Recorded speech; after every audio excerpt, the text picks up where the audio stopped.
Bonjour à toutes et à tous, vous êtes toujours sur Babillage Social dans le cadre du festival Air Festif. Donc aujourd'hui, ce festival est porté par l'association Rénovation, mais pas que. C'est un festival qui est porté par des professionnels, des jeunes et des adultes bénéficiaires d'un accompagnement et de nombreux partenaires. Bref, l'idée aujourd'hui, c'est de mettre en valeur et de changer le regard sur les personnes en situation de fragilité. Pour en parler, nous avons le plaisir d'accueillir plusieurs invités, chacun et chacune avec une place bien particulière dans cette aventure. Donc, nous avons le plaisir d'avoir Alex, Manu Scotto Di Cesare, qui est éducateur technique au DITEP Rive-Gauche de l'association Rénovation, Dorothée Dutour, directrice du centre de réadaptation de l'association Rénovation, et Béatrice Maisonnave, responsable de la politique culture et santé à l'ARS Nouvelle-Aquitaine. Bonjour tout le monde et bienvenue à notre micro. Bonjour. Bonjour. Bonjour à tous. Bonjour. Manu, on te laisse la parole pour que tu nous présentes ta situation. Oui, si vous voulez. Donc la question que vous m'aviez posée pour démarrer, c'était d'avoir une petite anecdote à raconter. Il se trouve que le Air Festif fête ses 10 ans. C'est un projet qui était né à l'origine pour les 60 ans pour l'anniversaire des 60 ans de Rénovation. Et donc, moi à l'époque, je ne travaillais pas encore à Rénovation. Une personne qui y travaillait m'a appelé en me disant « Je ne pourrais pas gérer la scène. Il me faut quelqu'un qui puisse mettre à la fois des artistes, des musiciens, des travailleurs sociaux sur scène. Il va falloir quelqu'un qui gère. Il m'a dit t'as pas le choix, tu viens. Bon, ok. Donc c'est comme ça que je suis arrivé. Bon, la petite aventure fait que du coup, la première édition était pluvieuse mais heureuse. Elle a été fantastique. Et tout de suite après, donc le directeur du DITEP Rive-Gauche à l'époque, Antoine Sajous, me rappelle avec la fameuse personne, avec Jérôme, pour me dire on a un souci, il faut venir nous dépanner, t'as pas le choix, viens nous aider puisque t'as la dispo. Donc j'y suis allé, j'ai fait le chauffeur pendant quelques semaines. Et Alex sourit beaucoup puisque du coup il y a 10 ans, Alex et 2 autres jeunes qui sont sur le site avec moi là. Il y a 10 ans, ils arrivaient à l'ITEP Rive-Gauche. Okay. Et donc, c'est la belle aventure, c'est-à-dire que ils sont arrivés préadolescents là, et le lieu qui les accueillait participait activement à ce festival. Donc, je les ai accompagnés comme chauffeurs. Par la suite, j'ai pris un poste d'éducateur technique. Ils sont venus bricoler avec moi à l'atelier. Je les ai embarqués dans à peu près toutes les aventures du festival. Et aujourd'hui, Alex, toi, tu as monté tout un projet avec Anne-Sophie d'un casino festif qui permet de découvrir le monde, la vie, etc., qui va se jouer tout à l'heure. Voilà, il a participé, il m'a aidé à l'atelier à fabriquer des décors. Cécilia, qui est sur le site, elle a été plusieurs fois artiste sur toutes les scènes, y compris la grande, en avant-première. Kylian, c'est lui qui va être chargé de nous préparer les repas, puisque lui, il est avec l'équipe technique. Kylian, il a fait tout son parcours, il est sorti de manière positive, il a son appart, il a son boulot, et Kylian, il a posé sa journée pour venir participer à Air Festif. Donc nous, c'est vrai que du coup, on mesure la chance qu'on a avec Rénovation de vivre ce festival. Et je le redis, et j'ai plein d'anecdotes à vous raconter, puisque moi, sur ce festival, souvent, je m'occupe de la grande scène extérieure. Et c'est des moments de joie, d'authenticité. Il y a une poésie qu'il est très, très, très plaisant de partager. Ok, super. Moi, j'ai une première question pour Madame Dutour. Du coup, Dorothée. Ouais. Donc Dorothée, en fait, comment il est l'idée de ce festival ? Alors, ça part d'un concours plutôt simple où on se dit 60 ans, ça se fête. Et au départ, on est vraiment dans l'idée, avec quelques collègues pour l'association Rénovation, de se dire bon, on va créer quelque chose avec les partenaires.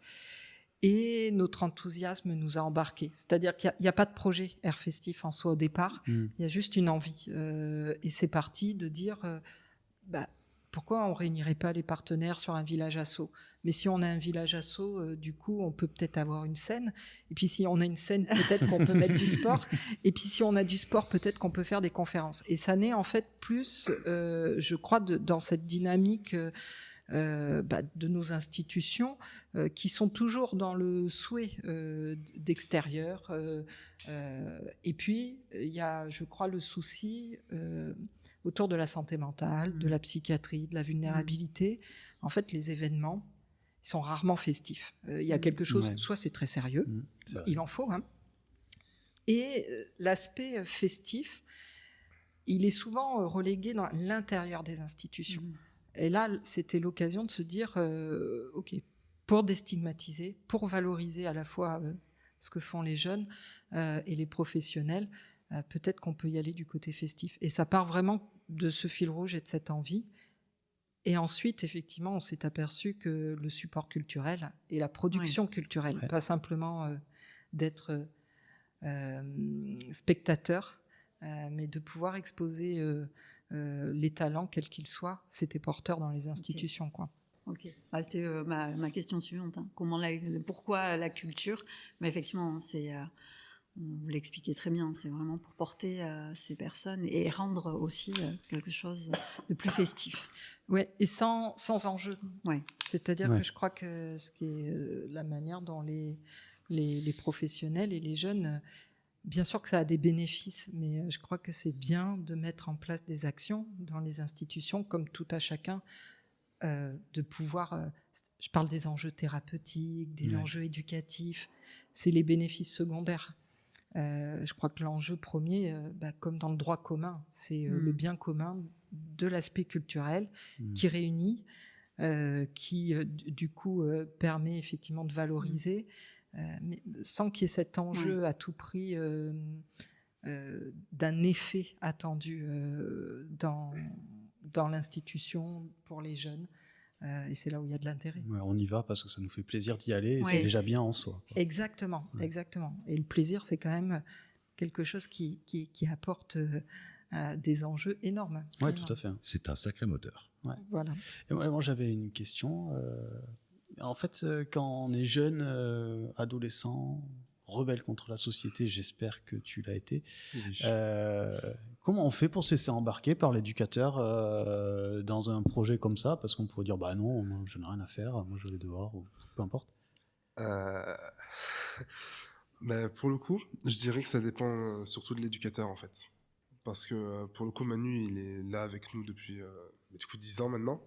Mais c'est vrai que contrairement à d'autres éducateurs, lui, il vient nous voir, il prend de nos nouvelles, il nous porte sur des projets, etc. Et du coup, il arrive vraiment à bien nous motiver. Les éducateurs aussi le font, mais lui, il le fait vraiment d'une manière plus proche, je dirais.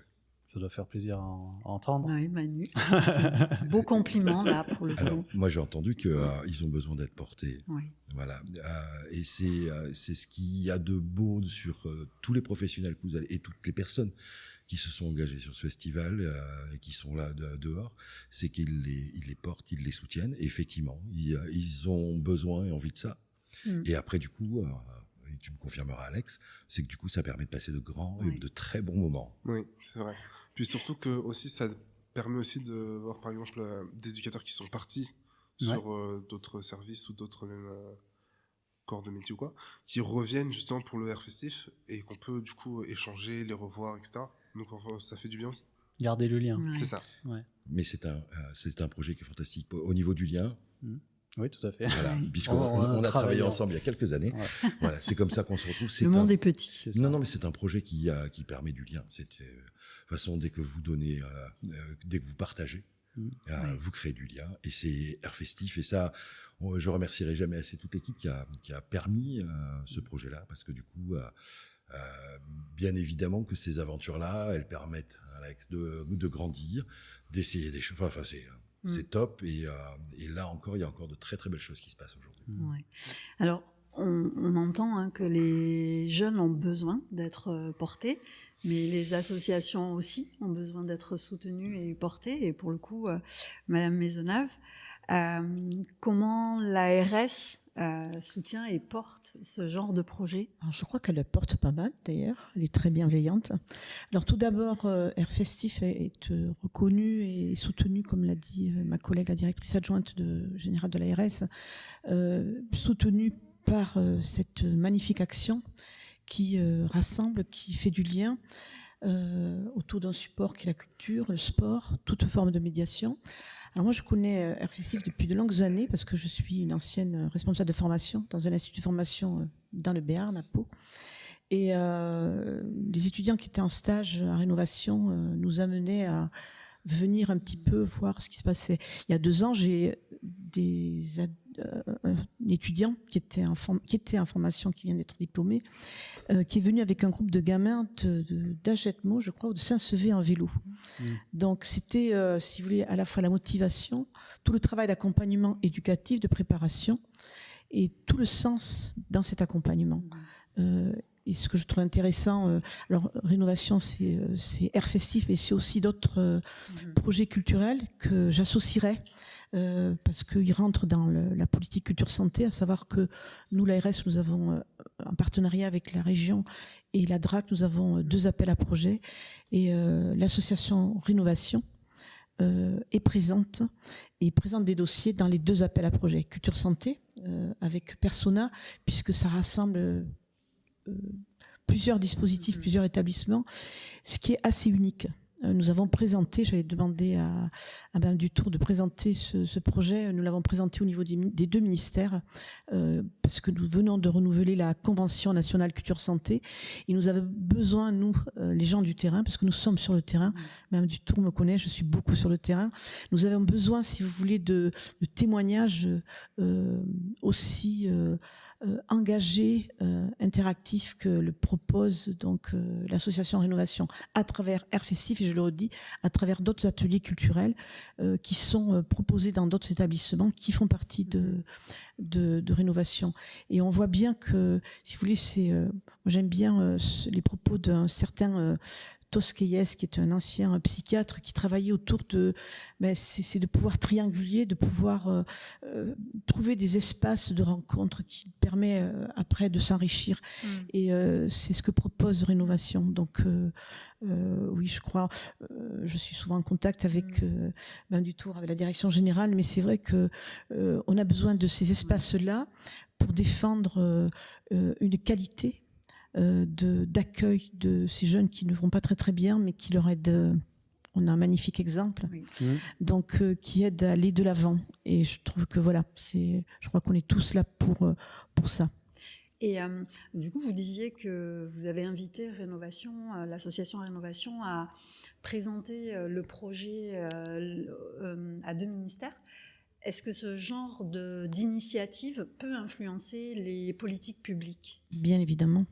Bien évidemment, ce qui me permet par exemple d'argumenter la continuité de soutenir financièrement Air Festif.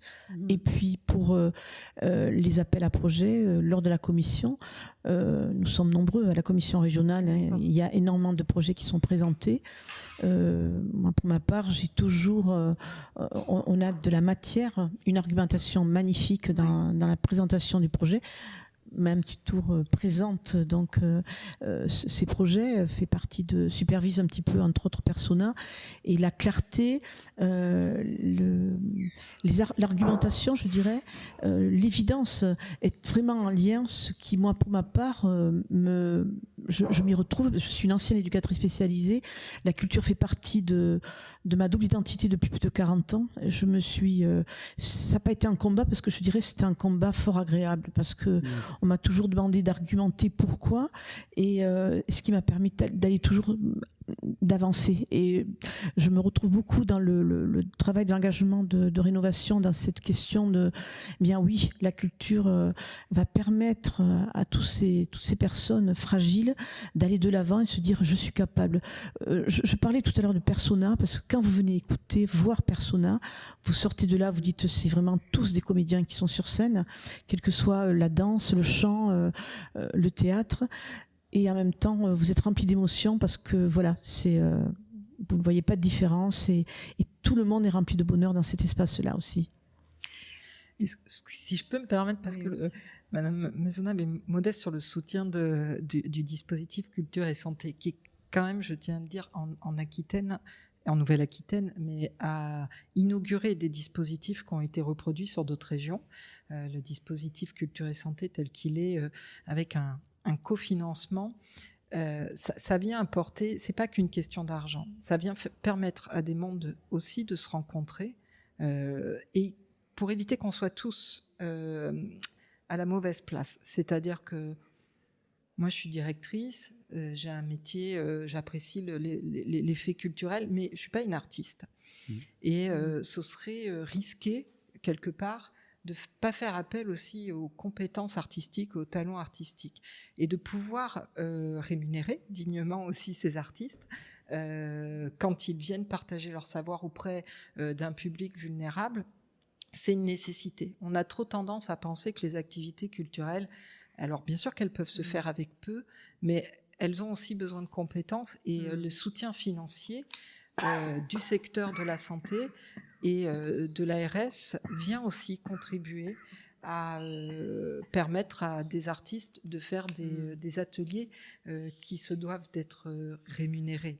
On a toujours tendance à aller solliciter un peu le bénévolat dans ce secteur. Et c'est important parce que ces artistes aussi finissent par se spécialiser, avoir un accueil à nos publics particuliers. C'est un vrai savoir-faire. Et voilà, on a besoin aussi de ce soutien financier pour aller trouver ces artistes-là. D'accord.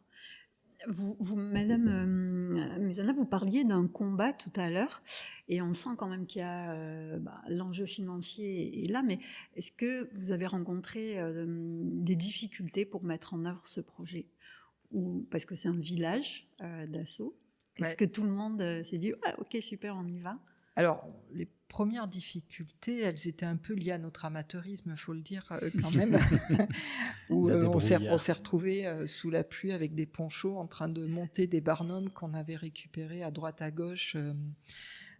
C'était plutôt d'un système D. On a appris, et puis surtout, on a rencontré la bonne volonté de l'ensemble des partenaires qui viennent aujourd'hui. Alors, Air Festif, c'est rénovation, parce qu'on est dans une coordination et un pilotage. Mais l'animation, ce qui fait le succès d'Air Festif, c'est-à-dire les différents spectacles, le fait d'animer les stands, c'est tous les partenaires qui viennent jouer le jeu. Et ça, c'est des expériences, Madame Maisonneuve peut en témoigner, qui sont plutôt rares dans le secteur. La transversalité, les rencontres entre le sanitaire, médico-social, social, enfin, il y a eu 15 000 articles écrits là-dessus sur les... Et là, pourtant, ça se passe. Et l'engagement. Et l'engagement, effectivement. On ne doit pas négliger l'engagement, évidemment. Je voudrais préciser, je suis ancienne formatrice, ancienne éducatrice, mais aussi formatrice. L'exemple d'Air Festif, pour moi, quand je dis que c'est un modèle, l'institution juste n'existe pas. Pour moi, il y a toujours quelque chose qui, on doit toujours, je ne sais pas ce que vous en pensez, Madame Dutour, il faut toujours aller, on va toujours trouver, il faut toujours aller de l'avant parce que, voilà, des établissements spécialisés, c'est pas toujours évident. Là, si vous voulez, pour que vous ayez du bénévolat au sein d'une équipe, alors moi je suis psychosociologue, après de formation universitaire, après, vous repérez, si vous voulez, vous avez un exemple à savoir que le travail d'équipe, il est là. Pourquoi ? Parce qu'il n'y aurait pas de bénévolat s'il n'y avait pas une vraie dynamique, si la direction générale et les directeurs, directrices de chaque établissement mettaient pas en scène une dynamique pour faire ensemble. Et le faire ensemble, pour moi, si vous voulez, c'est un continuum. Si les enfants, adolescents, adultes qui sont accueillis, accompagnés dans ces institutions, s'ils voient se faire ensemble au niveau de l'équipe, eh bien pour moi, ça marche.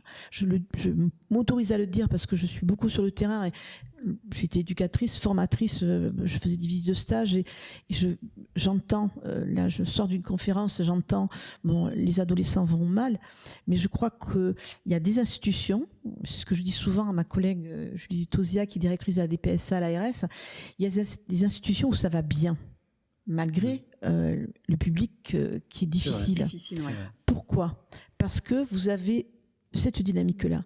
Et là, c'est un plaisir de venir à Air Festif parce que vous allez dans tous les stands, ils prennent le temps, et ce n'est pas, en plus, ce ne sont pas les éducateurs, les professionnels qui vont présenter le support. Ce sont les jeunes, ce sont les adultes. Et ça fait pour moi partie de comment on accueille ces publics dans les institutions et comment on les responsabilise. Comment on les considère. Tout à fait. Comment on les considère et comment on les... Pour ma part, je suis persuadée, et c'est mon parcours aussi, de si on reconnaît l'autre dans toute son histoire, lui faire confiance, on est dans cet engagement-là d'être dans un continuum et on voit bien. Je le redis parce que j'ai beaucoup aimé votre témoignage.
Chérie, je m'adresse à toi.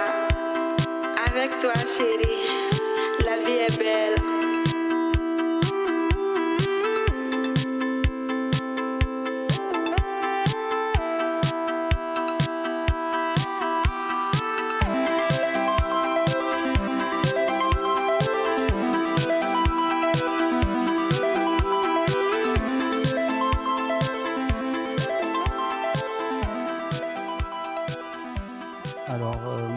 Moi, j'avais quand même une question pour toi, Manu, sur est-ce que Air Festif, et de façon beaucoup plus générale la culture, de par cet événement, elle est venue colorer ton accompagnement éducatif que tu proposes auprès des jeunes, et si oui, comment ? Alors moi j'ai une triple culture professionnelle. Je suis effectivement un travailleur social, mais je suis aussi un organisateur de manifestations culturelles depuis près de 30 ans. Et je suis ébéniste d'art. Donc dans mon atelier, on travaille le bois. Pour information, et oui monsieur Alex, on travaille le bois. Ah, Alex a travaillé le bois pendant longtemps. Et du coup, j'ouvre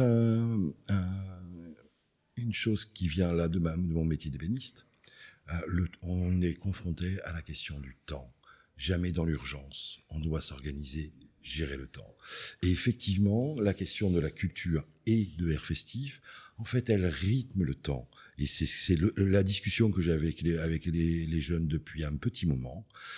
On se prépare, c'est un événement qu'on attend. J'aimerais presque, si on pouvait, que ça ait lieu tous les ans, parce que du coup, ça rythme le temps. C'est un appel pour l'ARS. Hein. Après, non. Pas que. Pas que. Après, il y a plein d'autres réalités. Exactement, Alex. Tu as complètement c'est énormément de temps d'investissement. Et il faut trouver une forme d'équilibre. Mais effectivement, il y a cette question de ce moment de culture où on s'engage, on construit les projets.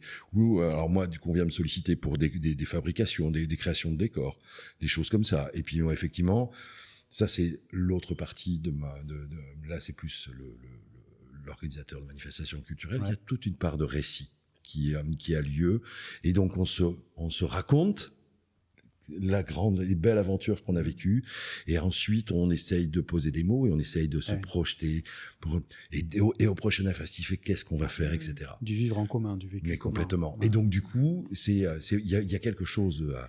Oui, finalement, ce festival devient un support dans la relation éducative. Absolument, elle est fabuleuse, et avec en plus des choses, parce que vous me demandiez des anecdotes.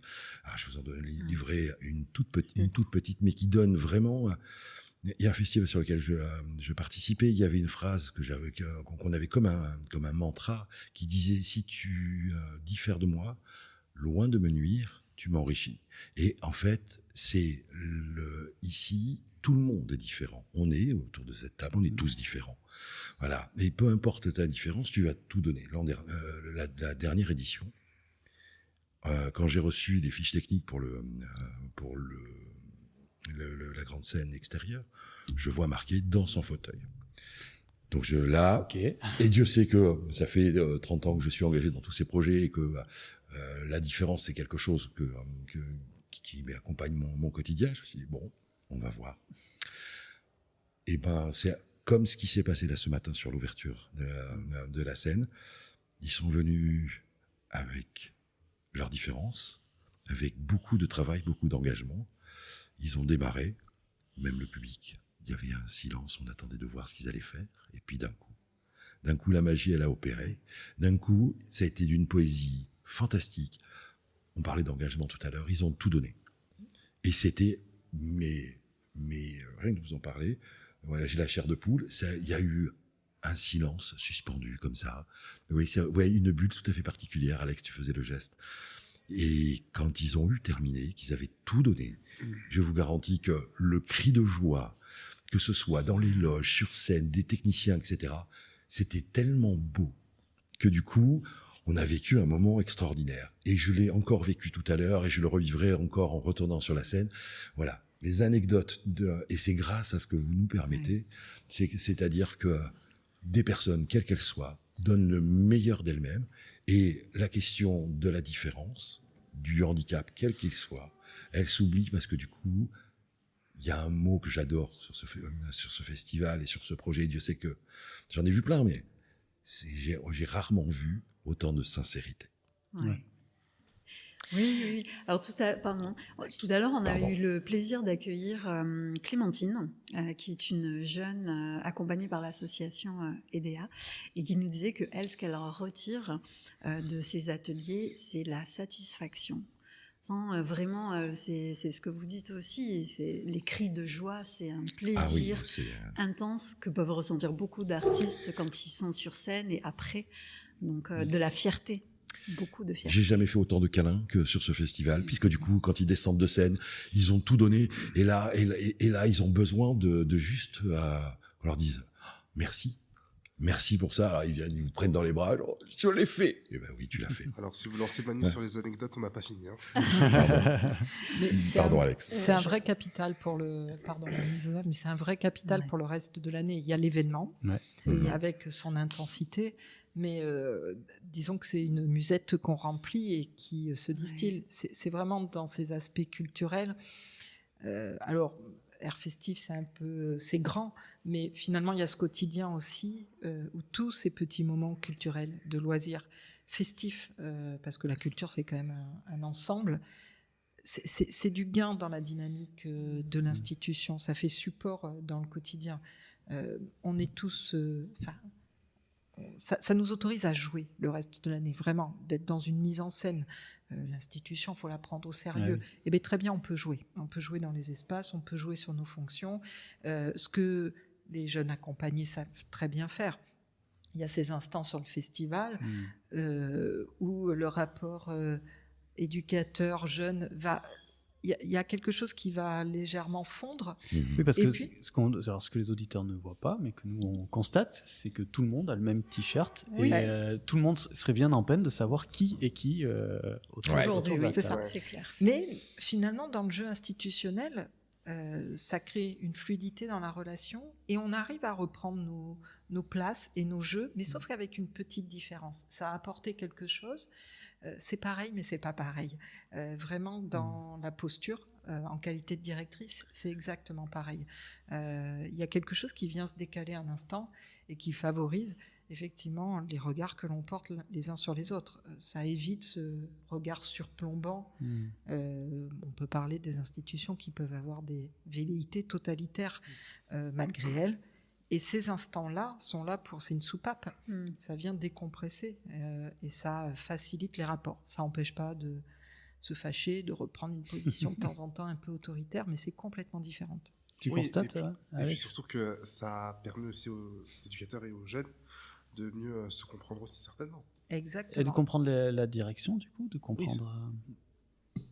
Ouais. Madame Maisonnat, vous vouliez prendre la parole. Je voulais simplement dire, préciser par rapport à ce que vous disiez tout à l'heure, Madame Dutour, c'est ne pas oublier, pour arriver à cet événement et tous ces témoignages, c'est effectivement pour nous, j'associe mes collègues de la DRAC, c'est de repérer, et puis la région, mais c'est vrai qu'avec la DRAC, nous sommes pas mal sur le terrain quand même, c'est de repérer, si vous voulez, les artistes qui vont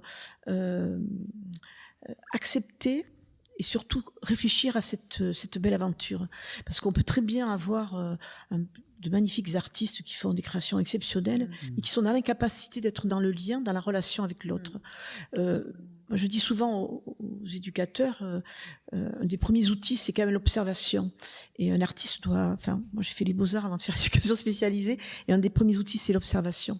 Et là, si vous voulez, il y a tout ce terreau qui se travaille tout au long de l'année.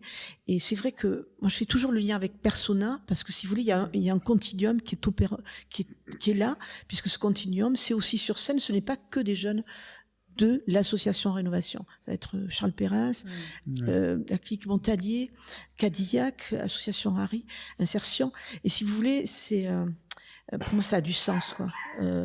Les institutions sont fragiles. On est dans un contexte fragile actuellement. La culture, alors moi pour ma part, j'ai absolument pas de dire qu'elle va mal. Pourtant, je travaille avec des collègues de la DRAC qui se battent tous les jours parce que voilà, on est sur le terrain et c'est nous qui devons apporter les informations.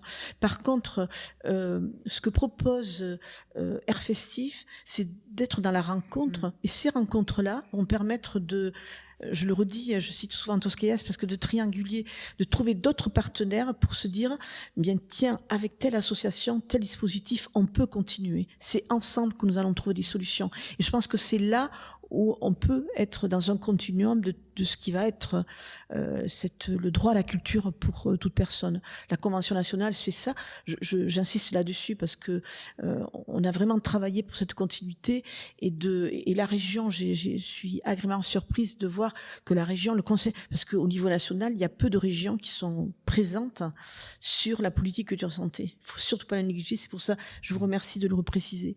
Mais c'est la région qui va aussi repérer qu'il y a une évolution au niveau social, au niveau grande précarité. Il faut surtout pas les oublier. Et c'est surtout précarité et santé. Donc, Rénovation permet ça avec Air Festif. Il y a des associations qui sont là. Et moi qui me permets de les rencontrer aussi, c'est vraiment un lien social assez exceptionnel. Voilà. Juste peut-être Persona, parce qu'on en parle pour vous situer. Et j'allais demander, Très effectivement, rapidement. Persona, ça a l'air d'être un projet magnifique. Alors, qui date, Persona, qui, je pense, a une 96. trentaine d'années. 96, je crois. Ouais, donc voilà, 96. C'est un dispositif qui est parti, mais un peu comme Air Festif, c'est une initiative qui dit est-ce qu'on peut se réunir autour d'un objet culturel où on ne soit pas simplement consommateur de culture. C'est donc un projet de théâtre initialement, mais qui mêle les disciplines, danse, chant et technique du spectacle, parce que pour faire de la culture, il faut des techniciens aussi. Et l'idée est de réunir sur scène, en dehors des institutions, une soixantaine de personnes qui vont porter une œuvre avec une équipe d'artistes, donc metteurs en scène, chorégraphes, chefs de chœur et techniciens, pour produire un spectacle ouvert au public. C'est donc 60 personnes en situation de vulnérabilité, des institutions publiques, privées, à but non lucratif, associatifs qui travaillent ensemble, donc il n'y a pas beaucoup de dispositifs, qui utilisent le droit commun, les dispositifs culturels, avec le soutien d'ailleurs de mairies, parce qu'il y a aussi au niveau local les mairies qui souvent mettent à disposition leur salle, et ça c'est important, et qui au mois de novembre, donc c'est des répétitions une fois par semaine en atelier, pour proposer un spectacle au mois de novembre. Ce sera, si je ne me trompe pas, le 16 et 17 novembre, au Cuvier de Feydeau, d'Artigues. Donc un spectacle ouvert au public. Et avec la même satisfaction Cool. d'une production sur scène qui mobilise des personnes qui, pour certains, peuvent être très en difficulté. Et ça mobilise aussi, alors la particularité de Persona, c'est de se dire que le temps d'un spectacle, quand on est professionnel et qu'on accompagne des personnes sur Persona, on sera certes professionnel, mais on va devoir être acteur, danseur ou chanteur. L'idée, c'est de décaler les postes et que je suis plus malade quand je vais à Persona ou patient de telle institution. Je vais être acteur et celui qui va me donner la réplique, c'est peut-être l'éducateur ou l'infirmier habituellement du quotidien. Et ça travaille vraiment, ça permet de travailler sa posture de professionnel. Parce que, en fait, si des fois les jeunes, comme Alex, peuvent être un peu effrayés à la rencontre du professionnel, il faut savoir que les professionnels, ils sont complètement flippés à l'idée de rencontrer, mais aussi... Oui, mais on le cache. Exactement. Et on le cache en nous apprenant... moi, on m'a appris, par exemple, quelque chose que j'ai dû déconstruire, qui était la distance professionnelle. Et comment, dans notre quotidien, on arrive à déconstruire ces postures-là. Je trouve que les projets culturels, ces espaces-temps, permettent de déconstruire et de s'apercevoir que j'ai beau être sur scène ou en train de servir des cafés ou des bières, je garde mon crédit et je peux quand même m'adresser aux jeunes. Et inversement, le jeune, il peut avoir ce temps discipliné que représente la scène et quand même faire valoir son mécontentement derrière. Et de casser ces dispositifs, donc Persona en fait partie, Air Festif aussi, ça vient déconstruire nos postures à tout à chacun. Et oui, c'est important parce que j'accompagne un groupe d'étudiantes à l'IRTS et que je salue, et la question de la distance éducative, elle est centrale. Et est-ce qu'on a le droit en tant que professionnel, on va pas y répondre aujourd'hui vraiment, mais est-ce qu'on a le droit d'être vulnérable, de se montrer vulnérable, ou de se montrer en difficulté, ou de se montrer, quand on est au théâtre, on évoquait tout à l'heure, on met en œuvre son corps.